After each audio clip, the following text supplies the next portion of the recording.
Okay, good morning everyone, and Hazak Baruch. Thank you for joining us on this beautiful Tuesday morning as we are studying together Perashat Shemot. Today's class is sponsored anonymously for the Refuah Shlema of all of Am Yisrael, B'sorot Tovot, safety, protection of our soldiers, of our brothers and sisters all around the world, the return of our hostages.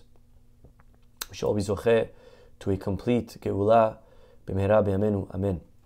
My friends, let's jump right in to Perashat Shemot as we are studying the beautiful words of the Ora Hayim HaKadosh.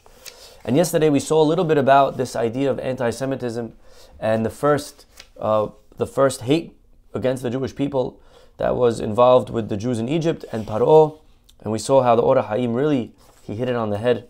How every single nuance that we see today, every excuse, every reason, is really not a new reason. En hadash tahat hashamish. There's nothing new. History repeats itself.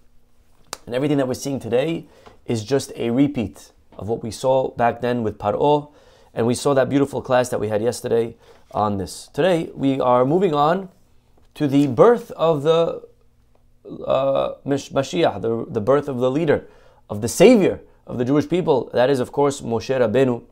So let us read the Psukim, and then we'll see the Ora Hayim.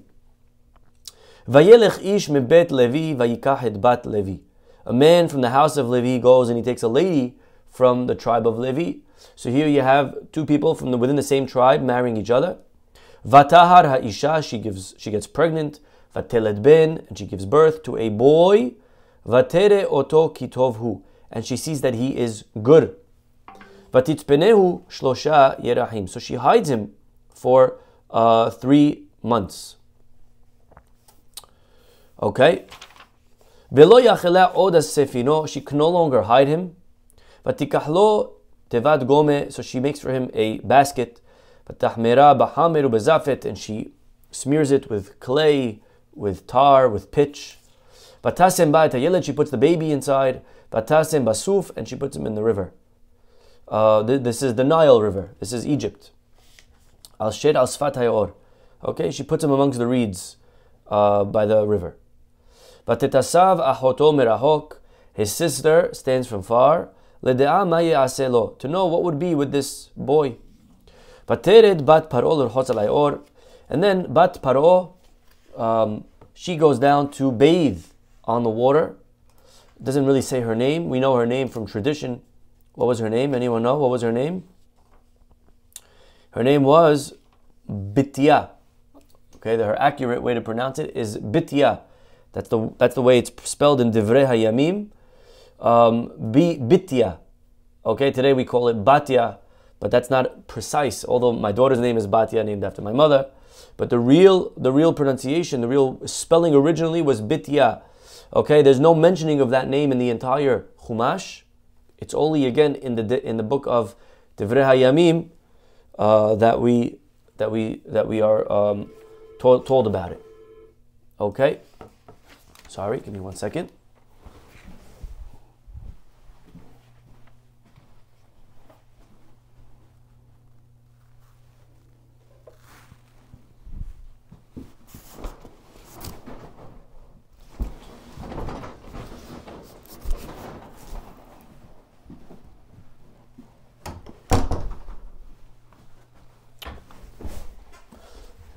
Okay, so this lady, Paro's daughter, the Torah calls her. Again, we'll call her Batya or Bitya, whatever you prefer. So she is going down to bathe. V'na'aroteha alchot al hayor, and her maidens are with her. Vatere tateva, she sees this basket. Betoch asuf, that's among the reeds. Vatishlach et amata tikacha, she sends her amata, simply it means her maid, her lady in waiting, and she goes to get her. Vatiftah, she opens. Vatirehu et hayeled, and she sees it's a boy. Ve'hinne na'ar bochen, he's crying.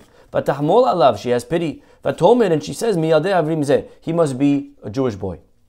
Vatomer achoto, the sister who was watching this all along, she says to Paro's daughter, should I go and get you a Jewish lady to nurse him? Vatomer labat Paro lechi, she says, yes, go. So the lady goes, Miriam goes, and she gets who? Her own mother. She knows not only a Jewish lady, but she gets the boy's own mother to be able to nurse her, which is amazing how this all plays out. You know, Paro makes a decree to kill Jewish babies, And not only doesn't this Jewish baby die, but his own mother is nursing him under Paro's very nose, probably getting paid to do this. Okay? It's amazing how man plans and God laughs. Well, anyways, this is the story of Moshe's birth, of Moshe getting saved in the river. I'm sure if you watch the movie, The Ten Commandments, the image is playing in your head right now, or whatever image is playing. But today, we don't really study this part of the story. We usually study the next part of the story, the part where Moshe goes out as a big boy and he gets involved, proactive to save people. He's empathetic, etc., etc. But today I want to study about this. Today I want to study Ora Hayim has what to say on Bitya. Today's class, maybe we'll title it Bitya or Bitya, okay, or Paro's daughter, okay. But that is what we're going to study today. We start with going back to the second pasuk. She opens it and she sees the mother of Moshe, the mother of the baby. Before we get to Bitya, we're talking about the mother. Yocheved was her name. Again, it doesn't say her name here. It's amazing how names are absent in this whole story. The father we don't know, the mother we don't know, the boy we don't know, the lady who saved him. No one has a name. No one has a name, and that's maybe a study for another time. We know their names. We have tradition from other sources what their names were. But as far as here is concerned, it is leaving it out. So the mother sees that her son is good. And she decides to save him for 3 months. Asks the Ora Hayim, what exactly does that mean that she saw he's good? Now our rabbis say that she saw he was circumcised. The house was filled with light. Says, okay, that's definitely good on the dirash level. But we need a pshat to answer to the question. On the pshat level, what does it mean that she saw he's good? Also, what is the cause and effect? She saw he's good and therefore she hid him. And if he wasn't good, she wouldn't hide him. If he wasn't mahul, then she wouldn't hide him. What does that mean? Only because he was circumcised or that he was good, right? That she decided to hide him from the murdering the Egyptians. Would anyone suggest that if Moshe was not good, that she would not have pity on her own son? To hide him from men of bloodshed? A mother will do anything to save her child. So whether or not he's good, I would hope that this mother would try to hide him. So what does it mean that she saw he's good? However, kavanat hakatuv he says the Ora Hayim, based on the teaching of our rabbis. How many months pregnant was Yocheved when she gave birth to Moshe? Our rabbis tell us that the Misrim, they calculated every lady when they got pregnant, they started calculating what month they're up to know when to walk into the house that she would be due to give birth so that they could kill that child. The Mitzrim they kept track on everybody. They had a ledger. And they kept track of Yocheved, how when she got pregnant and when she's due to give birth. However, she gave birth early. She gave birth 1 day into the 7th month. 6 full months and 1 day, which is 7 months. It's already starting into the 7th month. So she gave birth 3 months before the Egyptians should come by her house to see how she's doing, how's her pregnancy. Now we know a lady who gives birth to 6 months, for sure, the baby cannot live. But 7, they can. Okay? So she really gave birth in the 7th month, 6 weeks, 6 months and a day. But he says over here, she didn't pay attention to 1 day. So when she gave birth to Moshe, she assumed this for sure would be a nefil. A nefil means unviable. This would be a baby that's not going to live long. Can't last, especially back then they didn't have incubators. Today, Baruch Hashem, medicine, very advanced, science. And we are, with the help of Hashem, we are able to give babies even born early, premature, preemies as we call them. They have a very good chance of survival and becoming big and strong and living many, many years. Normal lives. But back then they didn't have that medicine, and a baby born in the 6th month would not live. In the 7th month, yes. So when she gave birth to her son 3 months early, she thought it was the 6th month still. So she thought it was a nefil, it's not going to be living, it's not viable. Vehodia katuv kira'atuto, but she saw that he was good. Perush bari vehazak. But when she analyzed the child, when she started to examine her child, her baby that was just born, she saw that he's completely healthy, completely strong.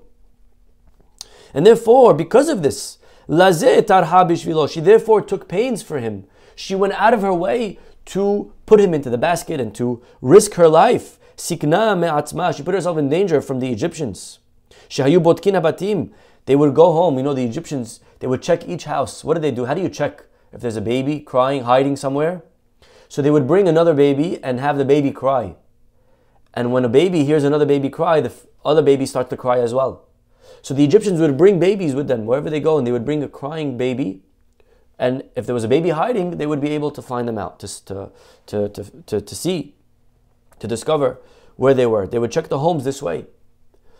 So when the Egyptians came, she knew that if she kept the baby in the house after the full term, that the baby would get caught. That's the pasuk, what it means. That she saw he was good. What does it mean she saw he was good? It means that she saw that he was going to live, that he was healthy and strong. Although he was a preemie, she thought he was going to live.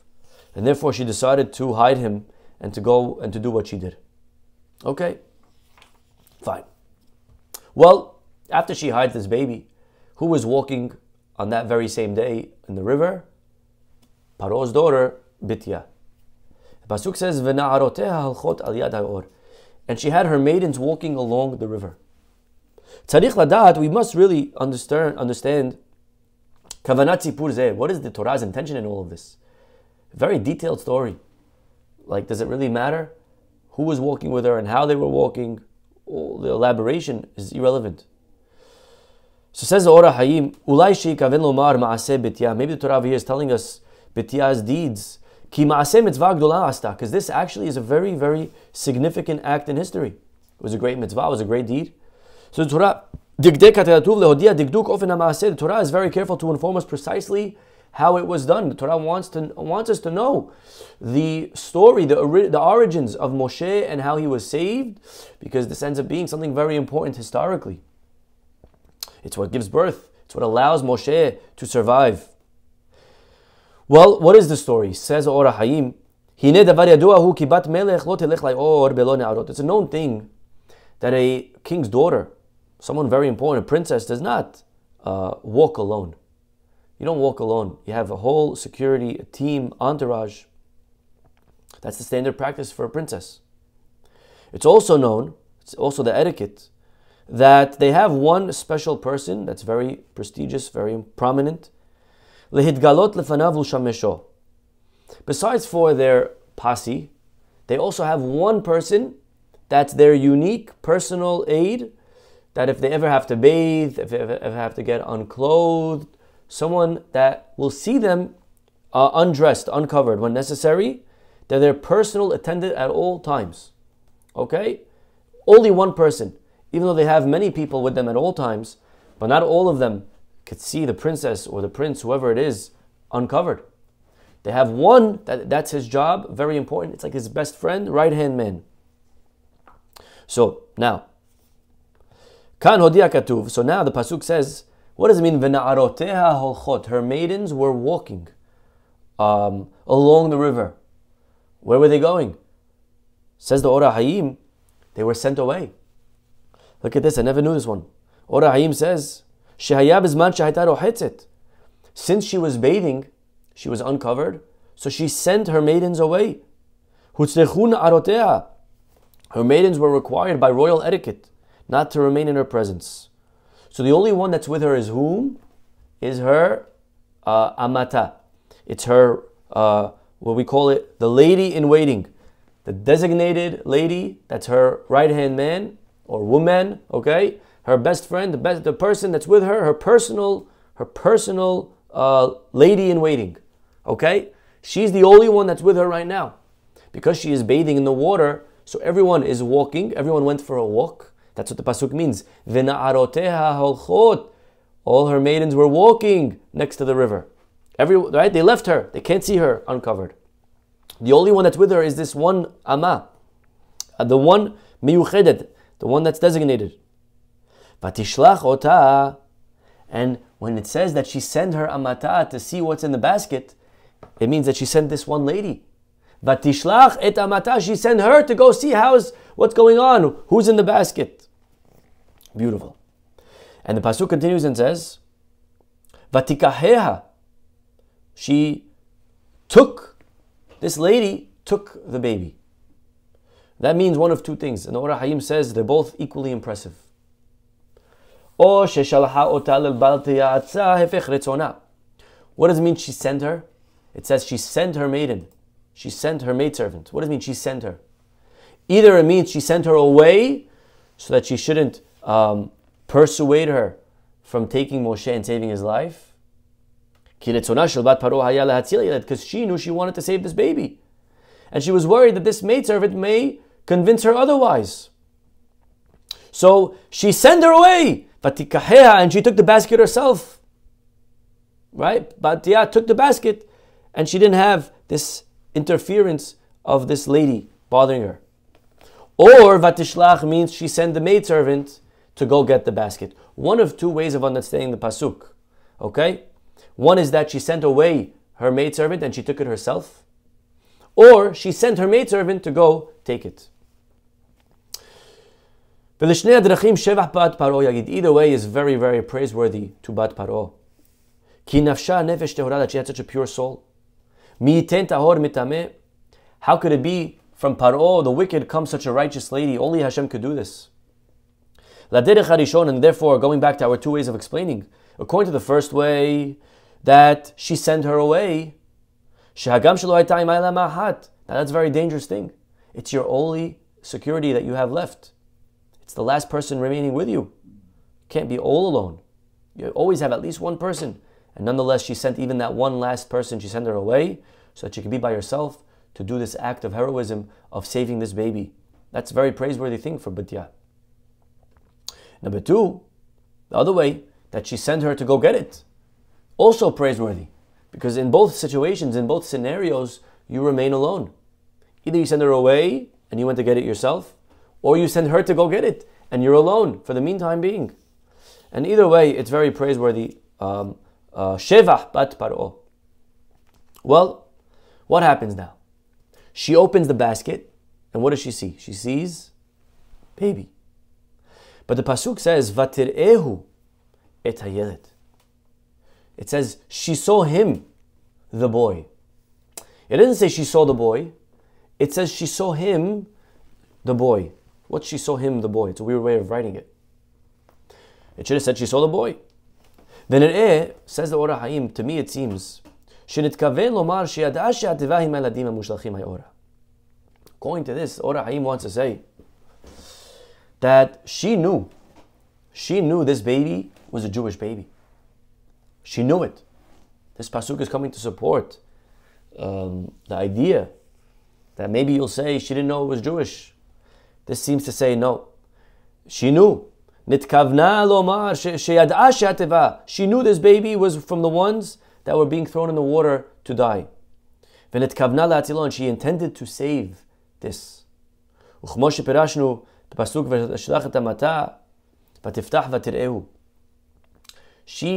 was well intended. She wasn't curious. Hey, what's inside the basket? She knew what's inside the basket. She did this all premeditated. It was all b'kavanah. It was all on purpose to save this child. And so when she opened it, she saw Vatir'ehu. She saw him. What's him? It means the him that she all along knew was in there. She saw him. She knew it was there. It wasn't like, oh, surprise, there's a baby in here. Wow. Then you wouldn't phrase it Vatir'ehu. She saw him. You wouldn't write that. You would say she saw a baby. But it's writing she saw him. It means she knew all along that there was a him in here. She knew there was a baby. If it would have said it the other way, she saw a baby, then you would have thought maybe the whole thing was an accident. Fine. So again, Bitya, very praiseworthy of here. She's sending people away. She's vulnerable. She's all by herself. She did this on purpose to save the baby. Fine. Now, our rabbis say, what did she see when she opened the basket? Vatir'ehu. She saw the Shekhinah. Now, it has to be, Ora Hayim explains just for a minute over here. When it says that she saw the Shekhinah, he asks, what does she know? How does she know what Shekhinah looks like? I don't even know what Shekhinah looks like. How would Paro's daughter know what Shekhinah looks like? Right? Do you know? I don't know. We don't know what Shekhinah looks like. Let alone Beta, right? Minayin yada. How would she know? Beta avia. Would she know from her father, her grandpa? Paro, an idolater, a non-Jew. How would she know what Shekhinah looks like? Ela shira'ata imo or gadol. What our rabbis mean when it says that she saw the Shekhinah, it means she saw something. She saw a light. She saw a radiation. She saw a shine in this baby's face. God did this all so that she should be impressed, so that she should pay attention to this baby, so that she would do everything in her power to save him. God wanted to impress her, to show her that this baby was something special. Not only that, how else? That's number one, that she saw the shine. He said number two, you know how she knew there was Shekhinah over here? When she touched the baby, the tzara'at, she had leprosy, which is according to some opinions why she was dipping in the river. And she was dipping to get rid of her leprosy. So when she touched the baby, the leprosy left. She was cured from her disease. And she said, wow, this must be a godly kid. This must be a special boy. And that's what it means that she saw the Shekhinah. She didn't know what Shekhinah looks like, but she saw something special. Maybe that's what the pasuk means, he says. When it says Vatir'ehu, she saw it. This is wild what he's about to say. You never heard this one. It says she opened the basket, Vatir'ehu, and she saw it, the boy. So simply that means she saw him, the baby. And she saw the boy, like we explained before. Says the Orah Hayim, no, maybe it means she saw it. She saw her own skin. Remember, she was dipping. Why is she dipping? She's dipping for her skin. The pasuk says, if you read it quickly, then it makes a lot of sense. It says she went down to dip for her skin, and then she opened the basket and she saw it. That means she saw her skin, and she saw that her skin was like a na'ar, like fresh, all brand new. If you remember the story of Naaman in the book of Kings, there was a general, Naaman, Sar Tseva, Melech Aram. He was the general of the king of Aram. This general, Naaman was his name. So he had leprosy. He had a big disease of leprosy, tzara'at. So he went to Israel to go get cured. And when he went to the Navi, who was a Navi at the time, Elisha, he sends him into the river. He says, go dip in the Jordan River and you'll be cured. And sure enough, when he comes out, Vayashov besaro kibsar na'ar katan. His skin, the pasuk describes it, was fresh like a na'ar, like a lad. So over here you see the skin is referred to as a na'ar, fresh, young skin. So same thing over here with Bitya, that when she dipped, when she touched Moshe, her skin became like a na'ar. Vatir'ehu, she saw it. Vehine na'ar, and her skin was like a little kid. Okay, that's again a drash, but a beautiful idea. Well, continuing along, Fatahmol alav, she has pity on him. Okay, she has pity on the baby. Well, then what does it mean? What does it mean she has pity? Ask the Orah Hayim. You knew it's a boy. You knew it's a Jew. All of this was on purpose. You just told me you spent the whole class, Rabbi, explaining that she's such a tzaddiket. She did this, meditated, thought out, planned. So what do you mean? All of a sudden she has mercy on him. What it means over here, says Orah Hayim, according to all of this that we're saying, is shebiksha lehaniko. It means she wanted to nurse him. That's what it means, she had pity. Doesn't mean she wanted to save him. Of course she wanted to save him. But now she tried nursing him. And it didn't work. We know that she took Moshe to all the non-Jewish midwives, nurses, and none of them, Moshe would drink from none of them. And the next pasuk, by the way, is very beautiful flow according to this.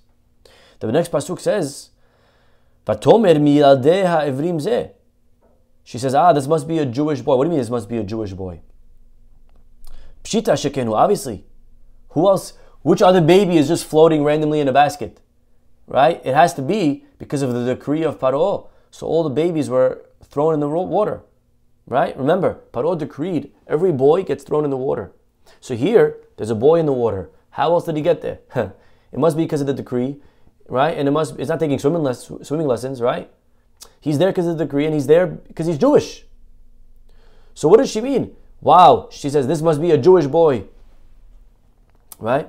Now, if you go with the rabbi's drash, listen to this, our rabbis say that on that day that Moshe was thrown in, he decreed on every baby, Jew and non-Jew. Paro was taking no chances. He was a madman. Paro saw in the stars that there would be a boy that would be born that day that was going to kill him.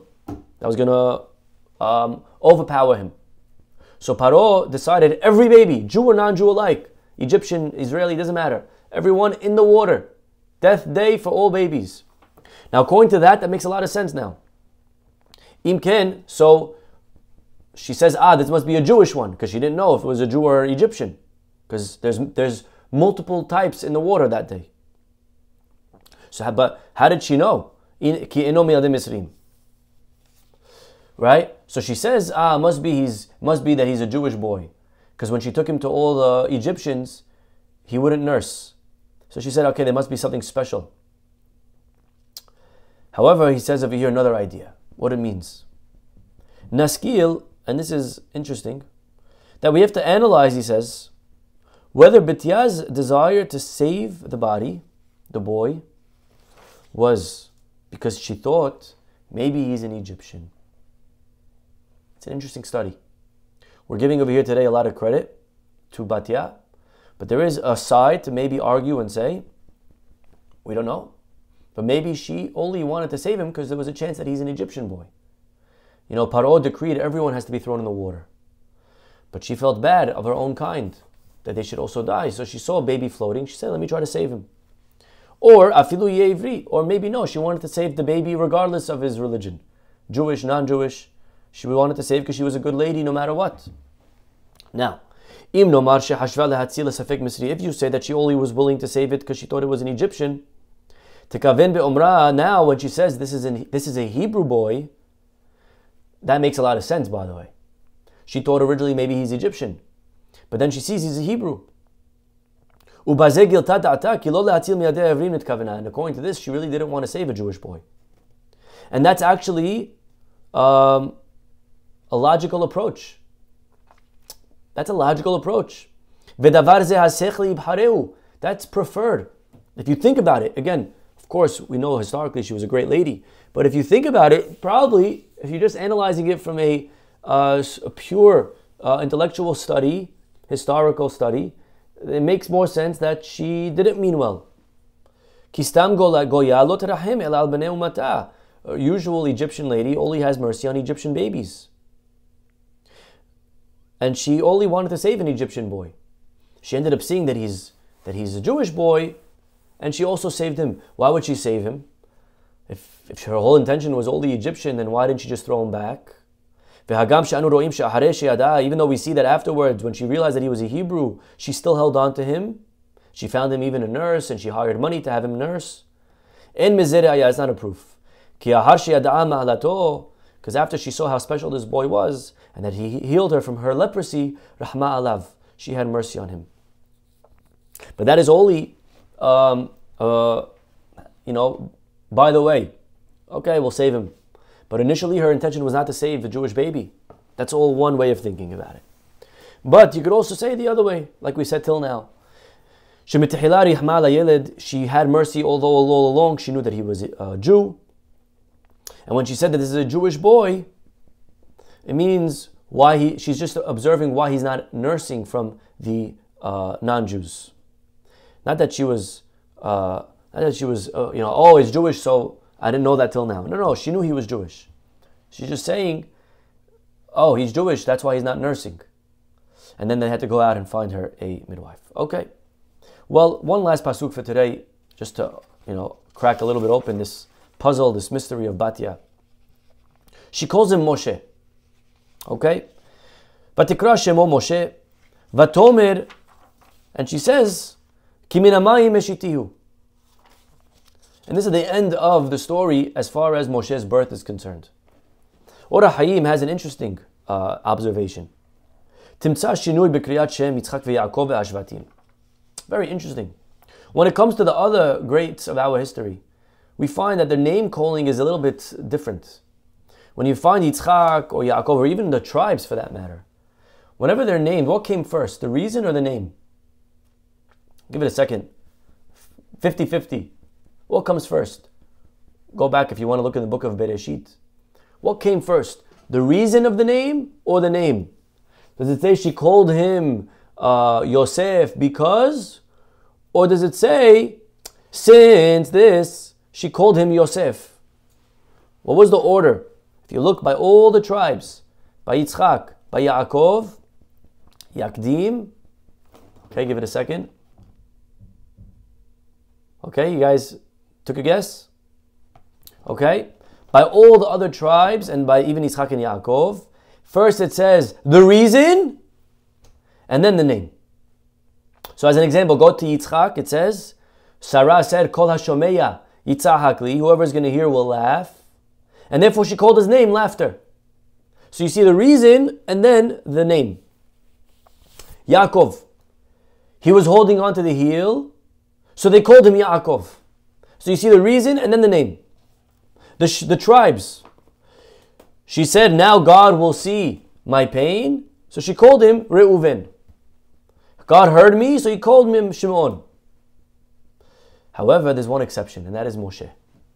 Moshe does not say, she saw that she drew him from the water, so she called him Moshe. It doesn't say that.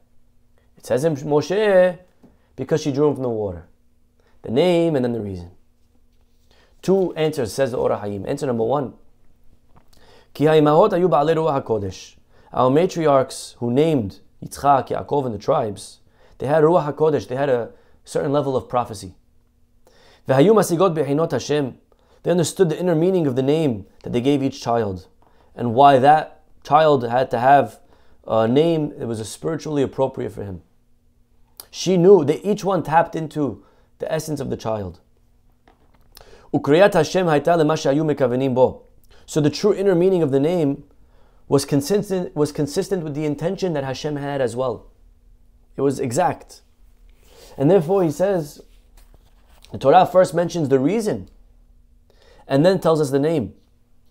Since the name truly reflects the reason they had, so the name follows the reason. The reason was on point. The reason was correct. They hit it on the head. So we could write the reason first because it's the right reason. Mashen can kriyat Moshe, but when it comes to Moshe, who named him Bitya, her reason was not the right reason. So we don't want to write the reason first and then write Moshe, because that would indicate that that was the reason. But really she didn't know that. She didn't have access to that. She didn't have Ruach HaKodesh. She didn't tap into the real reasons, to the esoteric reasons, to the spiritual the dimensions of the name, to make sure that they're aligned with the actual person. Lo hisiga leda bechinat Hashem, ki shemo neflaot yagid. Moshe's name, so powerful. You think Bitya tapped into the depths of his name? She didn't tap. She didn't know. The Zohar, as an example, says that Moshe's name, Moshe, is future. If it's referring to the fact that I drew him, it should be Masha or Mashui, right? Maybe it's a little bit Russian, Masha, right? Something like that. But Moshe, what does Moshe mean? Moshe means future. Why would she call him that? Really, she didn't know why she called him that. If it was just because of her own reason, it should have been past tense. But she called him future. The Zohar says because he would one day take the Jews out of the water. He would take the Jews out of Yam Suf. Right? And therefore, also the other idea is that it's a combination of Abraham, Yitzhak, Yaakov. There's a lot of secrets in the name Moshe. Okay? Now she didn't know any of them. And therefore we didn't want to write, the Torah didn't want to give the reason before the name, because that would indicate that the reason was the right reason, which Bitya had no idea. She had no idea what was the real reason. It was not the real reason. By the imahot, their reason was the right one. So the reason is before the name, because it's correct. But we didn't want to do that over here. And therefore, he put in her head the right name, but she didn't know the real reason to the name. And therefore, the name precedes the reason. That's answer number one. Number two, O Yirtzeh HaKatuv, look at this one. Ki zot ha'isha ha'elima ta'am Hashem shelo yitkaleh lakol. Again, you see how Or HaHayim keeps doing this. He's dancing between giving her good rep, and then giving her average. So the first answer, she's average. Second answer, she's amazing. This woman, Paro's daughter, she hid the reason of his name because she didn't want it to be revealed to everyone.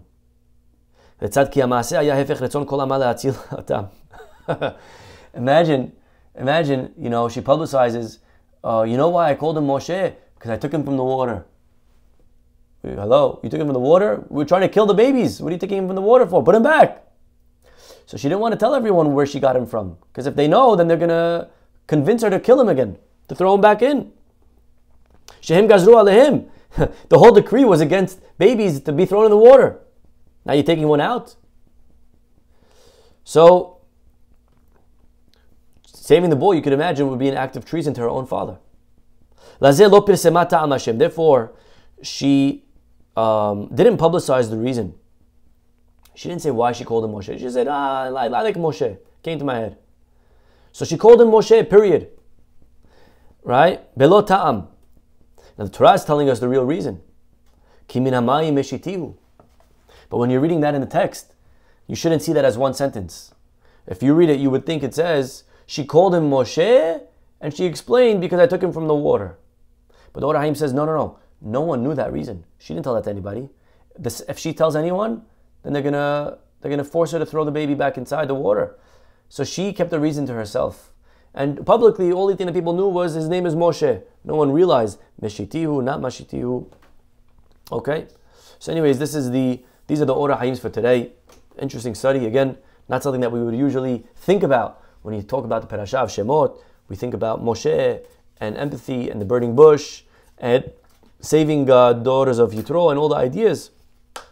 These are psukim that Baruch Hashem, through these classes, we have opportunity to jump into and to delve into. Okay, we'll stop over here. Have a wonderful day, everyone. We'll see you hopefully tomorrow. Have a wonderful day. Bye-bye.